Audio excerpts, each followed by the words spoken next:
Hello friends, welcome to my channel Sweetie KL Guessing. First time நம்ம video பார்க்குறீங்கன்னா subscribe பண்ணிக்கோங்க. கூடவே இருக்கிற பெல் பட்டன் கிளிக் பண்ணிக்கோங்க ஃப்ரெண்ட்ஸ். அப்போ தான் நான் போடுற எவ்ரிடே வீடியோ உங்களுக்கு நோட்டிஃபிகேஷனாக பார்க்க முடியும். ஸோ ஃபர்ஸ்ட் வீடியோ வந்து ஸ்கிப் பண்ணாமல் கடைசி வரைக்கும் பாருங்கள் ஃப்ரெண்ட்ஸ். கடைசி வரைக்கும் பார்த்தா மட்டும்தான் நான் சொல்கிற எல்லா ட்ரிக்ஸுமே உங்களுக்கு புரியும் ஃப்ரெண்ட்ஸ். ஸோ ஃபஸ்ட் நான் ஆல்போர்டுக்கு எடுத்திருக்க நம்பர் பார்த்தீங்கன்னா ஃப்ரெண்ட்ஸ், ஸோ ஸ்ட்ரைட்டாகவே நம்பர்ஸ் கொடுத்துட்றேன். ஸோ வீடியோ வந்து டிலே ஆகுதுனால ஸ்ட்ரைட்டாகவே நம்பர்ஸ் கொடுத்துட்றேன். ஸ்கிப் பண்ணாமல் வீடியோ மட்டும் பாருங்கள் ஃப்ரெண்ட்ஸ். ஸோ கொஞ்சம் சப்போர்ட் பண்ணிக்கோங்க, உங்களோட சப்போர்ட்ன்றது ரொம்பவே தேவை. ஸோ ஆல்போர்டுக்கு நான் எடுத்திருக்க நம்பர் பார்த்துடலாம்.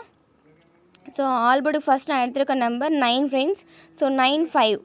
ஸோ சப்போர்ட்டுக்கு பார்த்தீங்கன்னா நான் வந்து 0வும் எடுத்துக்கிறேன் ஃப்ரெண்ட்ஸ். ஸோ இந்த மூணுத்தில் இந்த 3 நம்பர்ஸ் இல்லாமல் கேமே இல்லை ஃப்ரெண்ட்ஸ். ஸோ மேட்ச் பண்ணி நீங்கள் வந்து விளாடணும். ஸோ நெக்ஸ்ட்டு பார்த்தீங்கன்னா ஏபிபிசிக்கான நம்பர்ஸ் பார்த்துடலாம் ஃப்ரெண்ட்ஸ்.